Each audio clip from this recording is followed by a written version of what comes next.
Yeah, I mean, one thing that video games are very good at is helping people understand complex systems. You know, sometimes with traditional media, the information transfer is one way, and you know, you watch a video or you listen to a news story or you read a book and it kind of washes over you and you hope to absorb some of that information. The cool thing about video games is that they enable you to interact with a complex system. Video games have been applied for a ton of social good purposes. You know, one framework that I often see used is talking about knowledge, attitudes, and behaviors.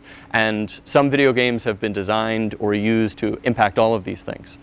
One of my favorite examples is how video games have been used to crowdsource knowledge and understanding. So different scientific communities have created games where players interact with the game to solve real-world problems.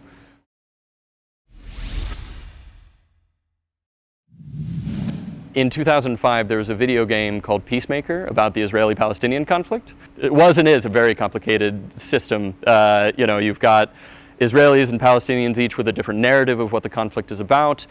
There are many different actors at play, each with their own different priorities. And the video game's objective was to help people understand how complex the peace-building process was. So you play the role of either a Palestinian leader or a Israeli leader, and you have to make decisions about how to achieve a peace-building outcome. And depending on your decisions, and you have a range of options from like making policy decisions or deciding to use diplomacy or force, you will please certain actors and make other actors angry. And if you come into this system with like a predefined idea of what the solution is, and you say, oh, one side is all evil, one side's all good, and I'm just going to kick everybody out and do it the way I want to do, you will lose the game. And it's only by understanding the complex relationships that are going on that you can progress and do better. Video games allow people to interact with complex systems, and if somebody is exploring how media plays out in a variety of different ways, or understanding how fake news works, video games might be an interactive way to explore that phenomenon and get to a better understanding of it.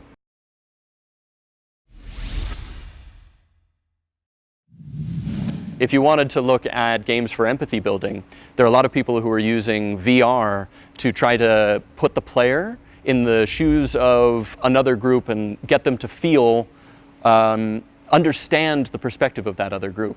So the University of Stanford has done a number of VR games where, for example, the player experiences what it is like to become homeless. They put on the VR helmet and have to make a series of decisions as a person who is, you know, financially insecure has to make these decisions. And they've done longitudinal studies. They've done studies over time that prove that people have a greater sense of empathy for the homeless population as a result of playing this game. And there are other examples of people using VR to build empathy, whether it be to capture the experiences of migrants or people experiencing severe conflict, like in the Syrian war. And then finally, games can also be used for expanding people's knowledge.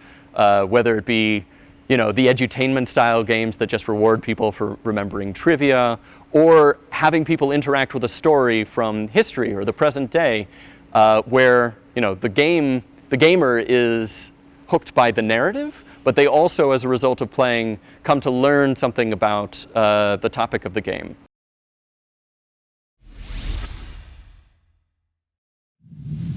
So perhaps that's another example of how games might be employed for improving media literacy. If there's a story about it, if there's a narrative, perhaps about a person who attains media literacy and benefits from it, then gamers can go through that experience similarly, learn as the character within that game is learning, and become more informed as a result.